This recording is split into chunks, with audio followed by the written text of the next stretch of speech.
పిడి సుందరరావు గారు చెప్పిన బోధ అద్భుతం, నిజం. ఈ విషయంలో తండ్రి కుమార పరిశుద్ధాత్మ విషయాల్లో తండ్రి గారు చెప్పిన మాట చాలా గొప్పది. చాలా మంచి విషయాలు సమాజానికి చెప్పారు, డౌట్ లేదు దానికి. ప్రియులారా, చాలా మంచి విషయాలు చెప్పారు.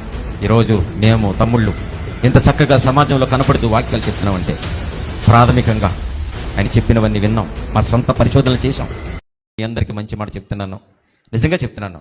పిడి సుందరరావు గారు చెప్పిన బోధ అద్భుతం, నిజం.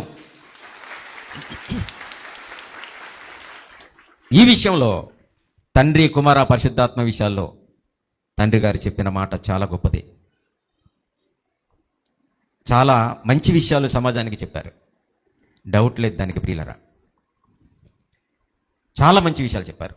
ఈరోజు మేము తమ్ముళ్ళు ఇంత చక్కగా సమాజంలో కనపడుతూ వాక్యాలు చెప్తున్నామంటే ప్రాథమికంగా ఆయన చెప్పినవన్నీ విన్నాం, మా సొంత పరిశోధనలు చేశాం, చూసాం. వాక్యాన్ని అబద్ధం చెప్తే పరలోకం వెళ్ళమని తెలుసు, భయం.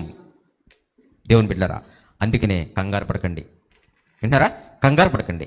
కాబట్టి ప్రభునందు ప్రియమైన దేవుని బిడ్డలారా, సమీపించరాని తేజస్సులో ఆయన మాత్రమే వహించుచు అమరత్వము కలవాడై ఉన్నాడు. సమీపించరాని తేజస్సు అంటే ఏంటమ్మా చెప్పండి? మీకున్న పరిజ్ఞానంతో ఇక్కడ కూర్చున్న 400-500 మంది 300 మంది ప్రజలారా, ఒక్కసారి మీ పరిజ్ఞానంతో చెప్పండి. ఇన్ని సంవత్సరాలు మీ చర్చిల్లో మీ ప్రాంతాల్లో మీరు ఉంటున్న వాక్య ప్రకారంగా, సమీపించరాని తేజస్సులో ఆయన మాత్రమే వచించుచు అమరత్వము గలవాడై ఉన్నాడు.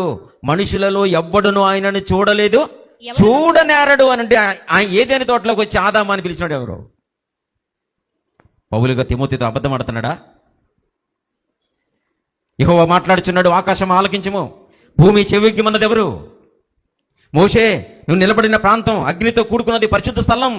పొదలో నుంచి మోషేతో మాట్లాడిన యెహోవా ఆయన ఎవరు? భూమి మీదకి దేవదూతలు దేవుని సంకల్పాన్ని కలిగి భూమి మీదకి వచ్చారండి. దేవుడి పేరు మీద వచ్చారు కనుక యెహోవా అని చెప్పుకున్నారు.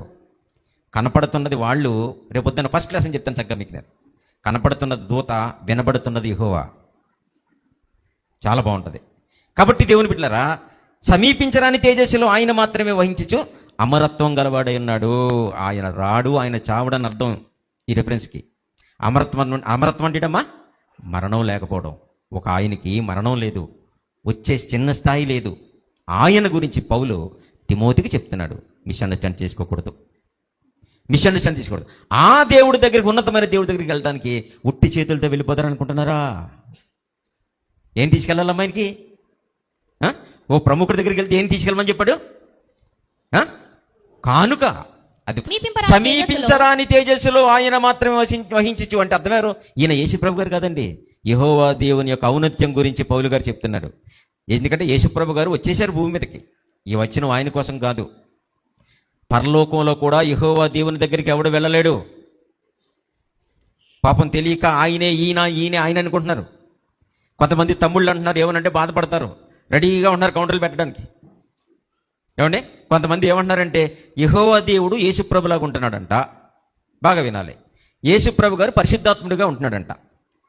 ఒకవేళ ఎవరైనా యేసుప్రభు గారు పుట్టాడు అని అంటేనంట యేసుప్రభు గారిని కించపరిచినట్టంట. అసలు యేసుప్రభు గారి గోటికి ఎవరైనా సరిపోతారా? యేసుప్రభు గారికి ప్రపంచంలో ఎవరైనా సాటి ఉంటారా? ఎంత ఉన్నతమైన దేవుడైనా. దేవుని బిడ్డలారా, పుట్టాడు అంటే ఆయన శక్తి ఏం తగ్గిపోదు తమ్ముళ్ళు. పుట్టాడు అన్నంత మాత్రాన ఆయన శక్తి తగ్గిపోదు.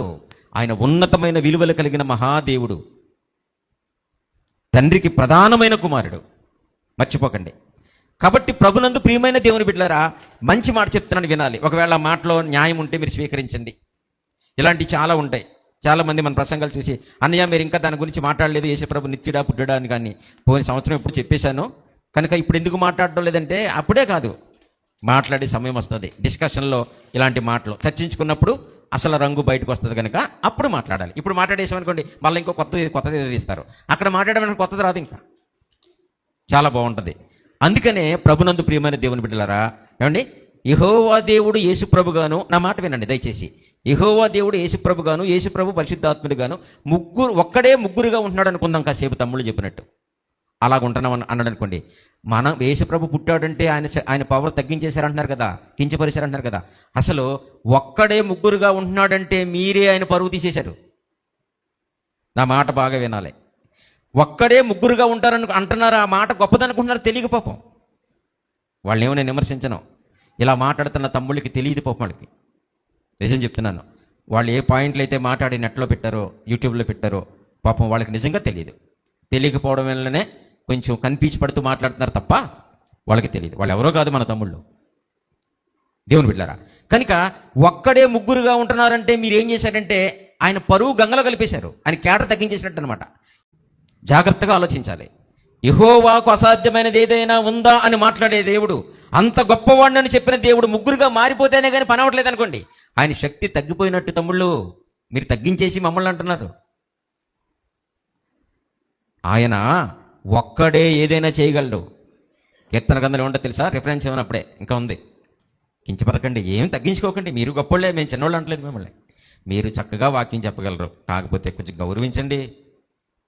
పెద్ద చిన్న లేకుండా మాట్లాడతారేంటి కదా? మేము చెప్పేదంట దొంగబోదంట, ఈ దుర్బోధన అరికట్టాలి కనుక మీరు వాదనకు రావాలి, మేము డేట్ ఇస్తామంటున్నారు తమ్ముళ్ళు. మేము చెప్పేది దుర్బోధన మీరే చెప్పేస్తే మేము వాదనకు వస్తే మాత్రం ఏం చేస్తాం?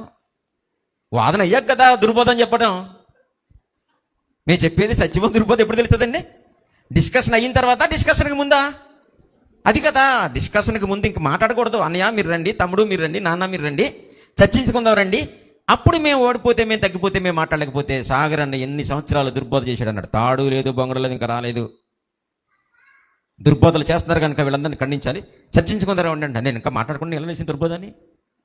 చర్చకి రాలేదు, డిస్కషన్ జరగలేదు, ఎలాగొచ్చింది? దేవుని బిడ్డలారా, ఈ సమయంలో మీ అందరికీ మంచి మాట చెప్తున్నాను, నిజంగా చెప్తున్నాను. పిడి సుందరరావు గారు చెప్పిన బోధ అద్భుతం, నిజం.